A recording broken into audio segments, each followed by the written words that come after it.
നിങ്ങളുടെ ഒരു സുഹൃത്ത് ലക്ഷങ്ങൾ കൊണ്ട് സ്റ്റോക്ക് മാർക്കറ്റിൽ കളിക്കുന്നു. പക്ഷേ നിങ്ങൾക്ക് 1000 രൂപ ഇൻവെസ്റ്റ് ചെയ്യാൻ പോലും പേടിയാണ്. അതേസമയം ചിലർക്ക് പൈസ കിട്ടിയാൽ അപ്പോൾ തന്നെ അടിച്ചു പൊളിക്കണം, തീർക്കണം. മറ്റു ചിലർക്ക് അത് ബാങ്കിലിട്ട് പൂട്ടി വെച്ചാലേ സമാധാനമുള്ളൂ. എന്തുകൊണ്ടാണ് പൈസയുടെ കാര്യത്തിൽ നമ്മൾ ഓരോരുത്തരും ഇങ്ങനെ വെവ്വേറെ രീതിയിൽ ചിന്തിക്കുന്നത്?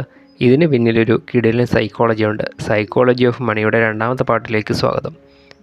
ഇന്ന് നമ്മൾ ചർച്ച ചെയ്യാൻ പോകുന്ന വിഷയം, എന്തുകൊണ്ടാണ് ഒരേ വീട്ടിൽ വളർന്ന സഹോദരങ്ങൾക്ക് പോലും പണത്തിനോട് 2 തരം കാഴ്ചപ്പാടുണ്ടാവുന്നത് എന്നാണ്. ഇതിൻ്റെ ഉത്തരം കിട്ടിയാൽ നിങ്ങൾക്ക് നിങ്ങളുടെ സാമ്പത്തിക തീരുമാനങ്ങൾ എടുക്കാൻ വളരെ കുറച്ചുകൂടി എളുപ്പമാവും. സിമ്പിളായി പറഞ്ഞാൽ, ഒരേ സാമ്പാർ 2 പേർക്ക് 2 രുചിയായിരിക്കും. അതുപോലെ തന്നെയാണ് പൈസയുടെ കാര്യവും.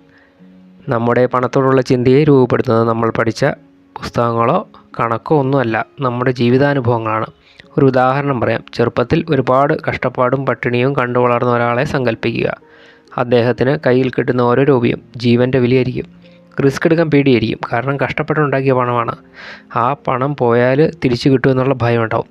ഇനി സ്വർണ്ണക്കരണ്ടിയുമായി ജനിച്ച ഒരാളുടെ കാര്യമോ? പണത്തിൻ്റെ ബുദ്ധിമുട്ട് എന്താണെന്ന് ജീവിതത്തിൽ ഒരിക്കൽ പോലും അറിയാത്ത ഒരാളാണ്. അദ്ദേഹത്തിന് പൈസ എന്നാൽ അടിച്ചു പൊളിക്കാനും പുതിയ കാര്യങ്ങൾ പരീക്ഷിക്കാനുമുള്ള ഒരു ടൂൾ മാത്രമാണ്. നഷ്ടം വന്നാൽ താങ്ങാൻ ആളുണ്ട് എന്ന ധൈര്യത്താൽ വലിയ റിസ്ക് എടുക്കാൻ അവർക്കൊരു മടിയുണ്ടാവില്ല. കണ്ടോ, ഇവിടെ ആരാണ് ശരി, ആരാണ് തെറ്റ്? നമുക്ക് ആരാണ് ശരി, ആരാണ് തെറ്റെന്ന് പറയാൻ പറ്റില്ല. 2 പേരും ശരിയാണ്. കാരണം അവരുടെ തീരുമാനങ്ങൾക്ക് പിന്നിൽ അവരുടെ ജീവിതാനുഭവമുണ്ട്. നമ്മളെടുക്കുന്ന ഫിനാൻഷ്യൽ തീരുമാനങ്ങൾ അത് വെറും കണക്കുകളല്ല, അതിൽ നമ്മുടെ പേടിയും ആഗ്രഹങ്ങളും സ്വപ്നങ്ങളും ഓർമ്മകളും എല്ലാം ഉണ്ട്. അതുകൊണ്ട് നമ്മൾ മനസ്സിലാക്കേണ്ട ഏറ്റവും പ്രധാനപ്പെട്ട കാര്യം ഇതാണ്: മറ്റൊരാളുടെ തലവേദനയ്ക്കുള്ള മരുന്ന് നമ്മുടെ തലവേദനയ്ക്ക് കഴിച്ചാൽ ശരിയാവില്ല. അതുപോലെ തന്നെയാണ് ഫിനാൻഷ്യൽ പ്ലാനും. നിങ്ങളുടെ കൂട്ടുകാരൻ ഒരു സ്റ്റോക്ക് വാങ്ങി ലക്ഷങ്ങൾ ഉണ്ടാക്കിയെന്ന് കരുതി നിങ്ങളും അത് വാങ്ങിയാൽ അതേപോലെ ലക്ഷങ്ങൾ കിട്ടണമെന്ന് ഒരു ഉറപ്പുമില്ല. കാരണം നിങ്ങളുടെയും അവരുടെയും സാഹചര്യം വേറെയാണ്, റിസ്ക് എടുക്കാനുള്ള കഴിവ് വേറെയാണ്, പണത്തോടുള്ള കാഴ്ചപ്പാട് വേറെയാണ്. അതുകൊണ്ട് ഇനി നിങ്ങളുടെ പൈസ എവിടെയെങ്കിലും ഇൻവെസ്റ്റ് ചെയ്യാനോ എന്തെങ്കിലും വാങ്ങാനോ തീരുമാനിക്കുമ്പോൾ മറ്റുള്ളവർ എന്ത് ചെയ്യുന്നത് നോക്കരുത്. പകരം നിങ്ങളോട് തന്നെ ചോദിക്കുക, ഇപ്പോഴത്തെ നിങ്ങളുടെ അവസ്ഥ എന്താണ്?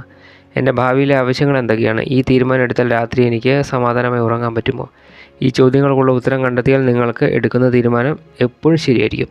നിങ്ങളുടെ പണത്തോടുള്ള ചിന്തയെ ഏറ്റവും കൂടുതൽ സ്വാധീനിച്ച ഒരു കുട്ടിക്കാലത്തെ അനുഭവം പറയുക. ലോട്ടറി അടിച്ചതോ, ബിസിനസ്സിൽ നഷ്ടം വന്നതോ, അല്ലെങ്കിൽ കൂട്ടുകാരുടെ കയ്യിൽ വില കൂടിയ കളിപ്പാട്ടം കണ്ടതോ?